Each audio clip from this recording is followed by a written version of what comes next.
The Italian mob thought they could control JoeLouis, thought they could trap the brown bomber with fine print and fake promises, thought a simple contract would make the world champion their property. They thought wrong, because when Bumpy Johnson walked into that office on August 14, 1940, he wasn't carrying a contract. He was carrying his razor, and what he did to those three mobsters made them tear up the paperwork and flee Harlem forever. August 14, 1940.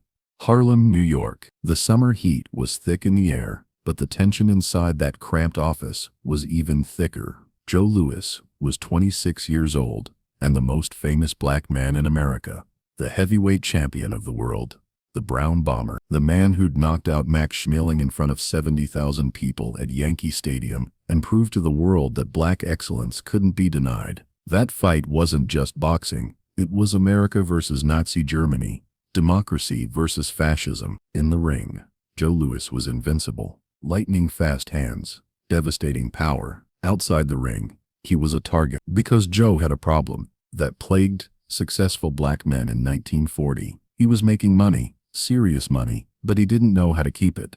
The boxing world was filled with sharks who could smell desperation from miles away. Boxing purses came in fast.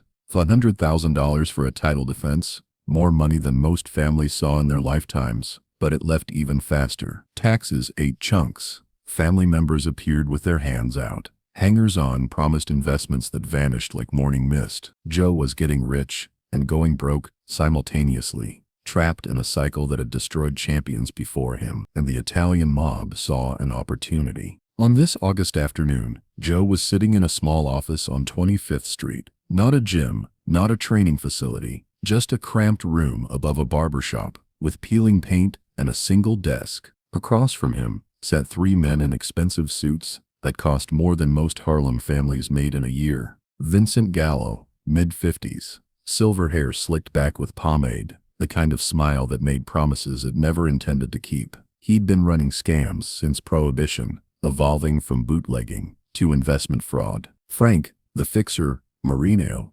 thick-necked and quiet, all muscle pretending to be a businessman. His hands couldn't hide the scars across his knuckles, the calluses that told stories of bones broken for money. And Anthony DiNapoli, younger, nervous energy crackling off him like electricity. He was the detail man who knew every loophole in every contract, every way to make theft look legitimate. They weren't boxing promoters. They were investment advisors, which in 1940 was often another way of saying they were thieves with law degrees. On the desk between them sat a contract, 15 pages of dense legal language, small print, designed to make lawyers squint, and a proposal that made Joe's eyes light up. The Cotton Club investment opportunity. Joe, Gallo said, his voice smooth as aged whiskey, you're making great money now, but what happens when you retire, when the punches stop coming? You need to think about your future. He slid a glossy brochure across the desk, like dealing winning cards. Photos of the Cotton Club, Harlem's most famous nightclub, beautiful women in evening gowns, men in tuxedos, champagne flowing. We're expanding, opening 3 more locations. Harlem, the Bronx, Brooklyn. We need investors. Smart investors with name recognition that draws crowds. Frank leaned forward, his voice carrying certainty. You put in $50,000, Joe. Within 2 years we'll triple it. $50,000 guaranteed, plus 10% ownership. Your name on the door. JoeLouis's Cotton Club. Can you imagine walking into your own establishment? Joe could imagine it perfectly. He could see his name blazing in electric lights, could picture crowds parting like the Red Sea, could see financial security for his mother, his family, his uncertain future. What Joe couldn't see was the carefully constructed trap. The contract was designed by experts to look completely legitimate. Official language, corporate structure, revenue projections that made sense to anyone who didn't read the fine print with a lawyer's suspicious eye. But buried in the legal maze, page 11, section 7, subsection C, was the real deal. Joe's $50,000 would disappear into an investment pool controlled entirely by Gallo and his partners. The guaranteed returns were contingent on performance metrics that would never be met. The 10% ownership was in a shell company that didn't actually own the clubs. It was a classic mob scam, perfected over decades of stealing from boxers, musicians, athletes. JoeLouis, genius in the ring, was innocent as a child outside it. I don't know, Joe said slowly, uncertainty creeping into his voice. $50,000 is a lot of money. That's almost everything I got saved. Maybe I should talk to my manager. Your manager doesn't understand high-level investment. Monopoly cut in quickly, too quickly. This is sophisticated business. You need specialists. Plus, Gallo added with calculated urgency, this opportunity closes tomorrow. We got other investors lined up. Sugar Ray Robinson's interested. You walk away now. That's it. Gone forever. It was a complete lie. This trap had been constructed specifically for JoeLouis. Joe reached for the pen like a man reaching for his own execution warrant. That's when the door opened. Bumpy Johnson didn't knock, didn't announce himself, just walked in like he owned not just the building, but the entire neighborhood. Which, in every way that mattered, he absolutely did. The temperature in the room seemed to drop 10 degrees. Even the street noise from outside seemed to quiet, as if Harlem itself was holding its breath. At 35 years old, Bumpy was Harlem's undisputed king, but he didn't need to announce his authority. Power like his moved in silence, struck without warning, and left impressions that lasted lifetimes. 3 years out of Sing Sing prison, he'd systematically taken over the numbers racket and made it clear to every Italian gangster in New York. Harlem was his territory, his kingdom. He was wearing a charcoal three-piece suit, tailored to perfection. White shirt, pressed to military precision, black tie knotted with mathematical accuracy. His Italian leather shoes were polished to mirror brightness, but what you couldn't see made strong men break out in cold sweats. In his waistband, concealed but somehow still obvious, was the straight razor that had carved his reputation into Harlem's collective memory. Bumpy's eyes moved from JoeLouis, pen hovering over the contract like a sword over a neck, to the three Italians who had suddenly gone very still. Joe, Bumpy said calmly, his voice carrying absolute authority. Put the pen down. Joe looked up, confused. Bumpy, I'm in a meeting. These gentlemen are offering me a business opportunity. I know what you're in, and I know what they're offering. Put the pen down. Joe set the pen on the desk like he was defusing a bomb. Gallo forced a smile that looked painful. Mr. Johnson, this is a private business meeting. We're discussing legitimate investment opportunities. I know exactly what you're discussing. You're discussing how to steal $50,000 from JoeLouis while making him think it's the smartest business decision he's ever made. Bumpy walked to the desk with measured pace. He picked up the contract and began flipping through it. He didn't need to read every word. He'd seen this exact scam before, just with different names. Bumpy tossed the contract back on the desk with casual disrespect. The Cotton Club investment opportunity. He looked directly at Gallo with eyes that could freeze blood. That's creative. Make a man feel like he's buying into something prestigious, something that'll have his name in lights. He turned to Joe with genuine concern. Joe, let me ask you something. You ever been inside the Cotton Club as a customer? Joe shook his head, beginning to understand where this was leading. No, they don't let black people in, Bumpy finished. Not as customers. Only as performers. And you're telling me these three want to make you a partner in a club that won't even let you through the front door. Joe's face changed as reality crashed over him, like a cold wave. The excitement drained away. Gallo tried desperately to recover. That's the old Cotton Club. The new locations will be completely integrated. Bumpy's voice cut through the lie like his razor through flesh. There is no expansion. There are no new locations. There's just a fake investment scheme designed to rob JoeLouis blind. He picked up the contract again, flipped directly to page 11 with precision. Section 7, subsection C, investment pool subject to partner discretion. Translation, we take your money and do whatever we want with it. Bumpy looked at each of the three men in turn. This isn't an investment.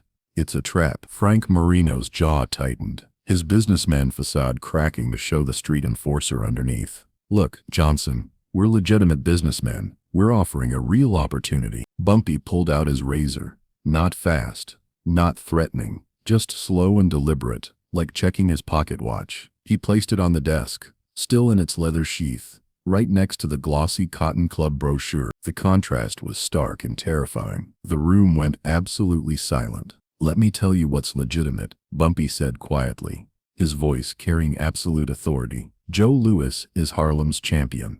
2 years ago, he knocked out Hitler's favorite fighter and made every black person in America stand taller. He's not just a boxer. He's a symbol. He looked each man in the eyes, letting them feel the weight of his complete attention. And you three walked in here, thinking you could turn him into your victim. The leather sheath sat on the desk like a sleeping snake, deadly in its stillness. DiNapoli tried to speak, his voice cracking. We're just offering business. You're offering theft with paperwork. Bumpy pulled the razor from its sheath with theatrical slowness. The blade caught the afternoon light, 7 inches of Sheffield steel, honed to an edge that could split a hair or open a throat. Here's my counteroffer. You tear up that contract right now, page by page. Then you walk out of Harlem and never approach JoeLouis again. Gallo's composure cracked completely. We have connections. I don't care who you work with. In Harlem, I am the connection. And JoeLouis is under my personal protection. He held up the razor,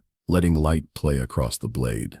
Either you tear up that contract, or I use this razor to carve thief on your foreheads. Then I make sure every gangster from here to Chicago knows you tried to steal from JoeLouis. He let that image sink in. You'll never work again. Nobody will trust you. A dark stain spread across DiNapoli's expensive pants. Frank's hands were shaking. Gallo had gone pale as winter snow. We'll tear it up, Gallo stammered. We'll tear it up right now. Smart choice. Bumpy watched as Gallo ripped the contract apart with trembling hands, page by page. 15 pages of legal theft reduced to confetti. When the destruction was complete, Bumpy folded his razor and put it away with the same theatrical slowness. Joe, these gentlemen are leaving. You're coming with me. Outside on 25th Street, the summer heat hit them like opening an oven door. Harlem was alive with the energy of a community that knew how to survive and thrive. JoeLouis finally found his voice. Bumpy, how did you know I was there? Word travels fast in Harlem,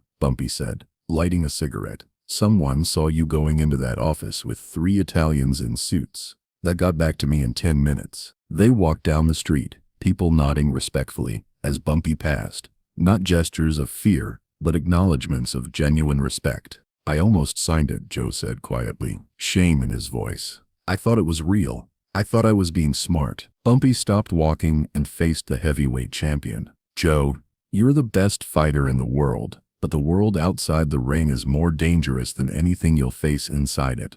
There are more men trying to rob you with contracts than trying to knock you out with punches. He put his hand on Joe's shoulder, like a father giving advice.